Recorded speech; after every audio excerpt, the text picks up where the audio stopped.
Dear students, मेरी synthesis part 1 का जो है वीडियो अपलोड हो चुका है, जिसमें मैंने जस्ट एक इंट्रोडक्शन दिया था। तो आज के वीडियो में हम देखेंगे कि सिंथेसिस क्या है, इसके आगे हम देखेंगे।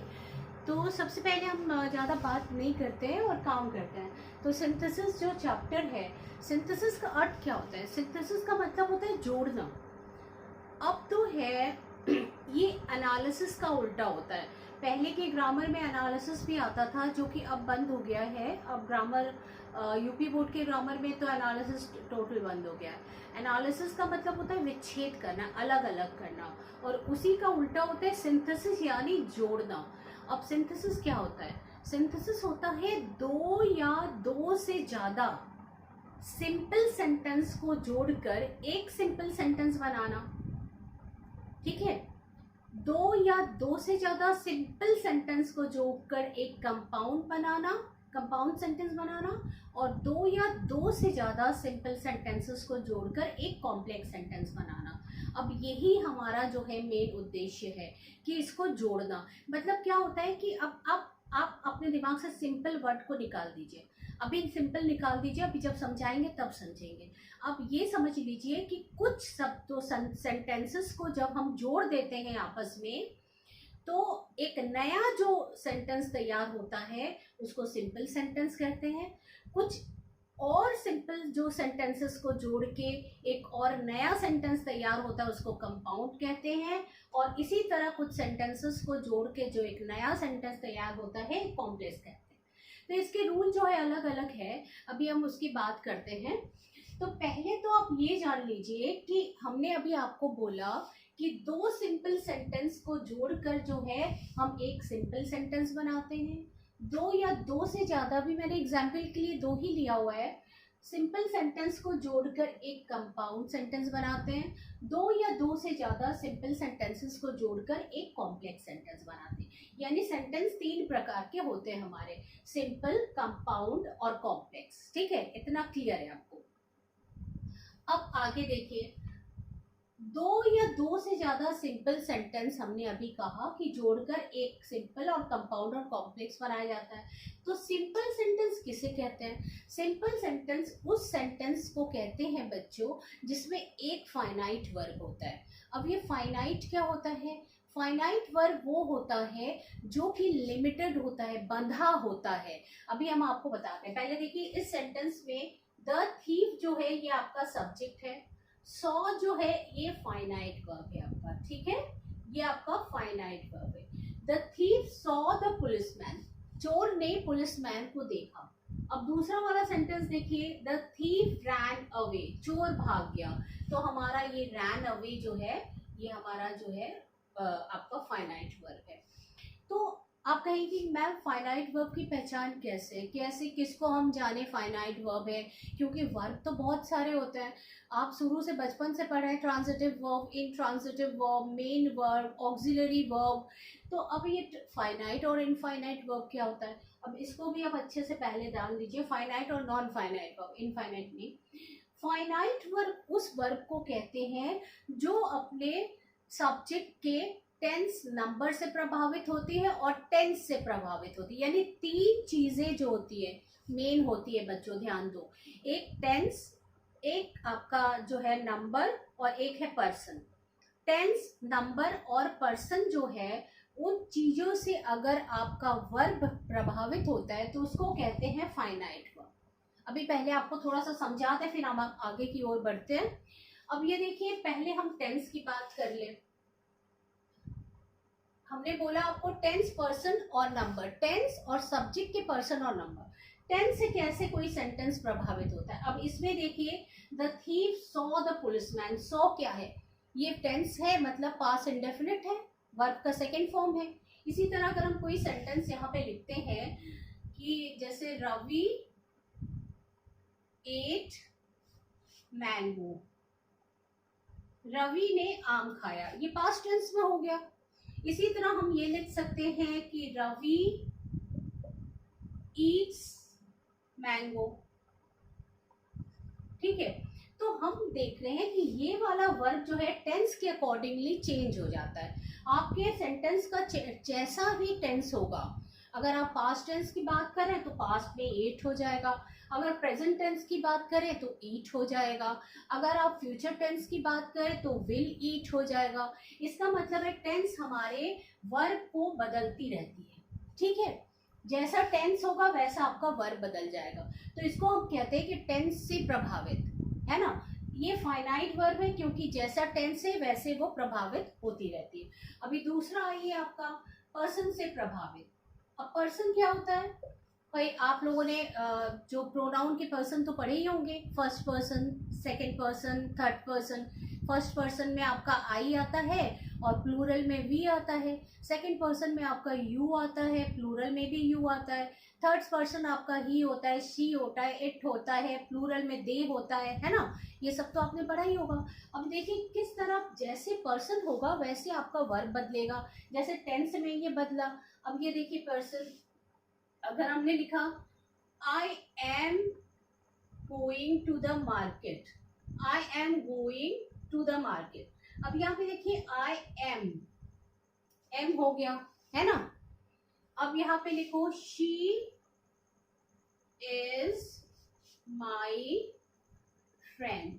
अब यहाँ पे मैंने लिखा she is my friend. She है तो आपका जो है ये नंबर आपका इज हो गया। अब यहाँ पे अगर मैंने लिखा दे आर प्लेइंग क्रिकेट। अब यहाँ पे देखिए क्या है, दे है तो आर हो गया। तो ये पर्सन जैसे जैसे चेंज होता है, फर्स्ट पर्सन के साथ जो है सिंगुलर नंबर के साथ एम लग गया, शी के साथ थर्ड पर्सन सिंगुलर नंबर के साथ इज लग गया, थर्ड पर्सन प्लूरल नंबर के साथ आर लग गया। जैसे वी आर स्टूडेंट्स। अब यहाँ पे देखो वी आपका प्लूरल है और फर्स्ट पर्सन का प्लूरल नंबर है तो इसके साथ आर लग गया। तो अब आप देखिए कि किस तरह से टेंस से जो है जो वर्ब प्रभावित होती है, जो वर्ब अपने सब्जेक्ट के पर्सन से प्रभावित होती है। ये तो टेंस से प्रभावित हो गया, इसमें सब्जेक्ट का नहीं, टेंस से। और इसमें सब्जेक्ट के पर्सन के साथ जो प्रभावित हो रहा है, आई के साथ एम, शी के साथ इज, दे के साथ आर, वी के साथ आर, तो ये इसके साथ चेंज हो रहा है, तो ये भी फाइनाइट वर्ब है। अब ये देखिए तीसरा जो है, हमारे पास जगह ज्यादा नहीं है तो हमको इसको मिटाना पड़ेगा। अब तीसरा देखिए मैंने क्या बोला, नंबर के साथ, है ना। नंबर के साथ कैसे, अपने सब्जेक्ट के नंबर के साथ। जैसे अगर हमने लिखा कि guavas are sweet to eat. अब यहां पे देखिए guavas are sweet to eat, तो गुआवाज हमारा प्लूरल है। अब हमारा नंबर आ रहा है, मतलब सिंगुलर और प्लूरल नंबर जो आप पढ़ते आ रहे हैं, तो गुआवाज प्लूरल में है तो उसके साथ आर लगा, ठीक है। An apple is a fruit. अगर हम दूसरा लिखते हैं an apple is a fruit, तो आप देखेंगे एन एप्पल यानी एक एप्पल की बात हो रही है, तो यहाँ पे इज लगा। समझ में आ गया आपको। तो फाइनाइट वर्ब वो वर्ब होता है जो अपने सब टेंस के साथ, अपने सब्जेक्ट के पर्सन के साथ, नंबर के साथ बदलती रहती है। समझ में आ रहा है, उसको कहते हैं फाइनाइट वर्ब। समझ में आ रहा है। और ये तो आप फाइनाइट वर्ब समझ गए। अब हमको ये समझना है नॉन फाइनाइट वर्ब क्या होता है, जो हम अभी आपको बताते हैं। थोड़ा सा पेशेंस रखिए। अच्छा, तो हम कहाँ पे थे अभी? अभी हमने बताया कि दो सिंपल सेंटेंस को जोड़कर एक सिंपल सेंटेंस, एक कंपाउंड सेंटेंस, एक कॉम्प्लेक्स सेंटेंस हम बनाते हैं, है ना। तो दो सिंपल सेंटेंस में हमने बताया कि जिसमें एक फाइनाइट वर्ब हो उसको एक सिंपल सेंटेंस कहते हैं, है ना। इसमें एक फाइनाइट वर्ब है 100। अब ये 100 टेंस से चेंज है। द थीफ रैन अवे, ये भी टेंस से चेंज है ना। तो ये दोनों फाइनाइट वर्ब है, दोनों सिंपल सेंटेंस है। तो दो सिंपल सेंटेंस को जोड़कर हम एक सिंपल सेंटेंस बनाते हैं। अब हम कैसे बनाते हैं एक सिंपल सेंटेंस, वो हमको आपको दिखा दे। The thief saw the policeman, the thief ran away, है ना। ये है हमारा सेंटेंस। तो हम क्या करेंगे इसमें कि पहला जो है the thief saw the policeman.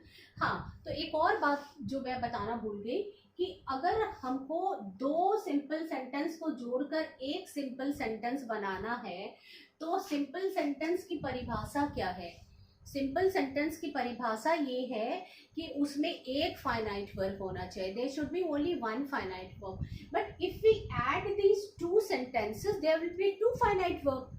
अब इसको और इसको जोड़ेंगे तो इसका सॉ और इसका रैन अवे दो फाइनाइट वर्ब हो गया. अब हम तीन सेंटेंस को जोड़ेंगे तो तीन फाइनाइट वर्ब हो गया. अगर हम चार को जोड़ेंगे, पांच को जोड़ेंगे तो सबके साथ एक एक फाइनाइट वर्ब तो होता ही है, क्योंकि एक सेंटेंस में एक फाइनाइट वर्ब होगा तो पांच फाइनाइट वर्ब हो जाएगा. तो पांच फाइनाइट वर्ब जब हो जाएगा तो वो सिंपल सेंटेंस कैसे कहलाएगा? तो यहाँ पर एक बात ध्यान रखिए कि आप जितने भी सेंटेंस को जोड़ेंगे, चाहे एक, दो, तीन, चार, पाँच, छः, सबको जब जोड़ने के बाद जो नया सेंटेंस आपका तैयार होगा उसमें आपको ध्यान रखना है कि उसमें सिर्फ एक फाइनाइट वर्ब होनी चाहिए, सिर्फ एक. और जो दो फाइनाइट वर्ब रहता है सेंटेंस को, तो हम क्या करते हैं, एक फाइनाइट वर्ब को फाइनाइट ही रहने देते हैं और दूसरे फाइनाइट वर्ब को या तो हटा देते हैं, अगर तीन सेंटेंस हुआ, चार सेंटेंस हुआ तो हटा देते हैं जब यूजलेस होता है, या फिर उसको नॉन फाइनाइट में बदल देते हैं. समझ में आ रहा है? अब नॉन फाइनाइट क्या होता है ये भी जान लो जब आप फाइनाइट जान गए. नॉन फाइनाइट जो होता है वो तीन तरह का होता है. तीन होता है नॉन फाइनाइट, ठीक है. तो तीन नॉन फाइनाइट जो होता है, एक होता है आपका जेरेंड. जेरेंड क्या होता है? ये वर्ब से मिलके बनता है और आईएनजी लगता है, जैसे रनिंग, स्मोकिंग, प्लेइंग, इस तरह. ठीक है. तो बेटा ध्यान दो कि जेरेंड जो होता है वो वर्ब से बनता है, जैसे रन आपका वर्ब है, आईएनजी लग गया रनिंग. स्मोक आपका वर्ब है, स्मोकिंग लग गया आपका स्मोकिंग. प्लेइंग, ठीक है. तो ये जो वर्ब में आईएनजी लग के जेरेंड बनता है, ये काम करता है नाउन का. है तो ये वर्ब, ये नाउन का काम करता है. ध्यान दो बच्चों, मेरी वीडियो बनी हुई है इन सारी चीज़ों में, फाइनाइट, नॉन फाइनाइट, जेरेंड, आपका इन्फिनेटिव, पार्टिसिपल. आप रेखा दत्ता इंग्लिश क्लासेस में जाके टाइप करिए इन्फिनेटिव, जेरेंड, तो आपका सारा आ जाएगा. अच्छा, तो पहले मेरी बात यहाँ ध्यान दो कि जेरेंड जो होता है वो वर्ब के साथ आईएनजी मिलके बनता है, लेकिन काम करता है नाउन का. ठीक है. ये किसी भी सेंटेंस में सब्जेक्ट के रूप में आ सकता है और ऑब्जेक्ट के रूप में आ सकता है. क्लियर? दूसरा है आपका इन्फिनेटिव. ये भी नॉन फाइनाइट है. हम नॉन फाइनाइट क्यों पढ़ा रहे हैं? क्योंकि हमने बोला कि जब दो सेंटेंस में वर्ब आता है तो हम सिंपल बनाने जब जाएंगे तो सिंपल में तो रूल है कि एक ही फाइनाइट वर्ब होना चाहिए. तो दो सेंटेंस के दो फाइनाइट वर्ब में से एक को हम फाइनाइट ही रहने देते हैं और दूसरे को या तो हटा देते हैं या फिर नॉन फाइनाइट में बदल देते हैं. नॉन फाइनाइट मतलब जेरेंड में बदलते हैं, इन्फिनेटिव में बदलते हैं और पार्टिसिपल में बदलते हैं. तो इन्फिनेटिव क्या है? ये वर्ब के फर्स्ट फॉर्म में जो है टू लगने से बनता है, 2 + V1, और ये किसका फॉर्मेशन है? V1 में आईएनजी. ठीक है. तो 2 + V1 आपका इन्फिनेटिव है और ये भी नाउन का काम करता है. जैसे जेरेंड नाउन का काम करता है, ये भी नाउन का काम करता है. ये भी किसी सेंटेंस में सब्जेक्ट या ऑब्जेक्ट की जगह पे रखा जा सकता है. तीसरा जो है आपका पार्टिसिपल. ये तीन होते हैं नॉन फाइनाइट वर्ब. ध्यान दो बच्चों. तीसरा होता है पार्टिसिपल. पार्टिसिपल जो होता है वो वर्ब के फर्स्ट फॉर्म में आईएनजी लगने से बनता है, लेकिन इसमें वर्ब के फर्स्ट फॉर्म में आईएनजी और इसमें अंतर होता है. ये आपका नाउन का काम करता है, ये आपका एडजेक्टिव का काम करता है. ठीक है. जैसे सी, प्लेइंग, लाफिंग, ये भी आपका वर्ब के फर्स्ट फॉर्म में आईएनजी लगने से बनता है. और पार्टिसिपल जो होता है वर्ब का थर्ड फॉर्म भी होता है. ये एडजेक्टिव का काम करता है, पहले ध्यान दो. और आपका V3 यानी वर्ब का थर्ड फॉर्म और V4 यानी वर्ब का फोर्थ फॉर्म, ये दोनों जो होता है ये एडजेक्टिव का काम करता है और पार्टिसिपल होता है. V3 क्या होता है? V3 जैसे डू, जैसे cover, covered, covered, third form है ना. और रन, रैन, रन, ये वाला थर्ड फॉर्म, या जैसे अगर हो गया कोई भी वर्ब लो, लाफ, लाफ्ड, लाफ्ड, थर्ड वाला, तो ये V3 एडजेक्टिव का काम करता है, पार्टिसिपल है। और V4, ये जैसे मैंने ये लिखा है, V4 क्या होता है, वर्ब के फर्स्ट फॉर्म में ING लगने से बनता है, ये भी एडजेक्टिव का काम करता है। ठीक है, तो अभी हमारा मकसद आपको जो है नॉन फाइनाइट पढ़ाना नहीं है, थोड़ा सा इंट्रोडक्शन देना है जो मैंने आपको दे दिया है, और अभी आप जाके अच्छे से नॉन फाइनाइट पार्ट पढ़ लीजिए। तो जैसा कि मैंने शुरू में आपको बोला था कि अगर आप सिंथेसिस जानना चाहते हैं अच्छे से, तो आपको अच्छे से पहले जो मैंने सारे वीडियो बनाए हैं, सारे non finite verb, clauses, finite, non finite में अंतर, ये सारी चीजें आप अच्छे से देख लीजिए, और उसके बाद आप सिंथेसिस पे आइए, तो आप एकदम धड़ल्ले से सीख जाएंगे, नहीं तो फिर आपको प्रॉब्लम होगी। तो चलिए, अब हम कहाँ पे थे, हमने बताया कि जब हम दो सेंटेंस को जोड़कर एक सेंटेंस बनाते हैं, सिंपल सेंटेंस, पहले हम इसकी बात कर रहे हैं। ठीक है, सिंपल सेंटेंस की परिभाषा, एक फाइनाइट वर्ब। हमने बोला कि दो या दो से अधिक सिंपल सेंटेंस को जोड़ेंगे, एक बनाएंगे, तो दो वर्ब का क्या करेंगे, एक को हम फाइनाइट ही रहने देंगे, दूसरे को हम नॉन फाइनाइट में बदल देंगे। जैसे एक एग्जांपल देखिए, the thief saw the policeman, the thief ran away. तो अभी हम क्या करेंगे, इसको इस तरह जोड़ेंगे, seeing the policeman, the thief ran away. Hindi में हो गया, चोर ने पुलिसमैन को देखा, चोर भाग गया। अब जब हिंदी में हमने जोड़ा उसको, तो हो गया, पुलिसमैन को देखकर चोर भाग गया, है ना, ये हो गया। हमने क्या किया कि ये वाला जो फाइनाइट वर्ब है सॉ, इसको पहले फर्स्ट फॉर्म में लाया, सी, और उसमें ING लगा के, अभी मैंने आपको बोला था पार्टिसिपल बन जाता है, तो इसको पार्टिसिपल में बदल दिया, सीइंग द पुलिसमैन। अब दूसरे में ही को हमने हटा दिया, सॉरी थीफ ही है ना, यहाँ पे हम ही लिख सकते थे थीफ की जगह, ही रैन अवे, क्योंकि थीफ हम ऑलरेडी लिख चुके हैं, तो ही रैन अवे। तो सीइंग द पुलिसमैन हमको ही नहीं लिखना है, क्योंकि हम पहली बार इंट्रोडक्शन दे रहे हैं, तो थीफ होगा, थीफ रैन अवे। अच्छा, ये सीइंग जो है ये वर्ब नहीं हो सकता। क्यों नहीं हो सकता, क्योंकि इसके आगे कोई भी आपका हेल्पिंग वर्ब नहीं है, तो इसके आगे हेल्पिंग वर्ब नहीं है, तो इसीलिए ये जो है आपका पार्टिसिपल है, और इसका मतलब होता है देखकर। ठीक है, पार्टिसिपल है ये, नॉन फाइनाइट पार्टिसिपल। तो सीइंग द पुलिसमैन, चोर पुलिसमैन को देखकर चोर भाग गया, ये हमने इसको जोड़ दिया, दो सिंपल सेंटेंस में मिलाकर इसको जोड़ दिया। ठीक है, अब हमारे पास एक फाइनाइट वर्ब बचा जो है रैन अवे। ठीक है, अब चलिए दूसरा कंपाउंड कैसे इन दोनों को मिलाकर हम करते हैं। The thief saw the policeman, he ran away. अब हम कंपाउंड बनाते किस तरह, देखिए, the thief saw the policeman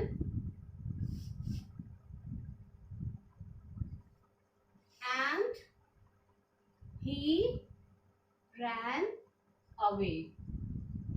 अब यहाँ पे देखो, ये पहले वाला सेंटेंस एज यूजुअल हमने रखा, और दूसरे वाला सेंटेंस भी एज यूजुअल हमने रखा, सिर्फ हमारा एक जो है ये कोऑर्डिनेटिंग कंजंक्शन एंड आ गया, एंड से हमने जोड़ा। पहले वाला क्या था, पुलिसमैन को देखकर चोर भाग गया, दूसरा वाला सेंटेंस था, चोर ने पुलिसमैन को देखा और भाग गया, तो ये हमारा दूसरा वाला कंपाउंड सेंटेंस बन गया। अब कंपाउंड सेंटेंस जो बना, तो इसमें हमारे दो क्लॉज आ गए, मतलब थीफ सॉ द पुलिसमैन एक क्लॉज, और दूसरा ही रैन अवे दो क्लॉज, और ये जुड़ा है एंड से। ठीक है, क्लॉज क्या होता है, कुछ शब्दों का समूह, उपवाक्य जिसको कहते हैं, जिसमें सब्जेक्ट और वर्ब दोनों रहते हैं। ठीक है, अब आइए आपका कॉम्प्लेक्स सेंटेंस, ये वाला, इन दोनों को जोड़ के अब हम क्या करते हैं, पहले हम भागने वाला चीज देते हैं सामने, इस तरह हम लिखेंगे, द थीफ ran away, चोर भाग गया when he saw the policeman. चोर भाग गया जब उसने पुलिसमैन को देखा। ठीक है, ये हमारा जो है कॉम्प्लेक्स सेंटेंस है। और कॉम्प्लेक्स सेंटेंस में क्या होता है, एक प्रिंसिपल क्लॉज होता है, जैसे द थीफ रैन अवे, ये आपका प्रिंसिपल क्लॉज हो गया। और when he saw the policeman, ये आपका सबऑर्डिनेटिंग जो है क्लॉज हो गया। एक प्रिंसिपल क्लॉज, एक सबऑर्डिनेटिंग क्लॉज।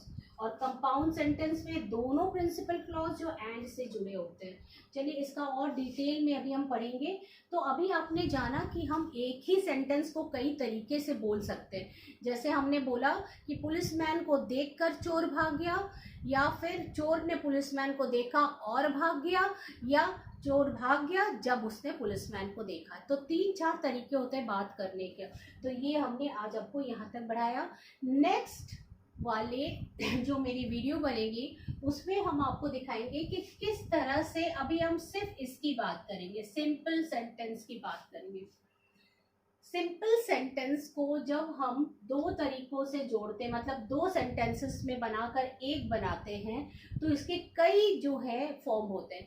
8 तरीके हम यूज करते हैं। तो उन 8 तरीकों को हम डिस्कस करेंगे। एक ही वीडियो में नहीं हो पाएगा, शायद हम एक ही तरीका आपको बता पाए। तो कई तरीके होते हैं जिसमें हम अभी बात करेंगे सिंपल की। इसमें आपके कई जो है वीडियो मुझे अपलोड करना पड़ेगा।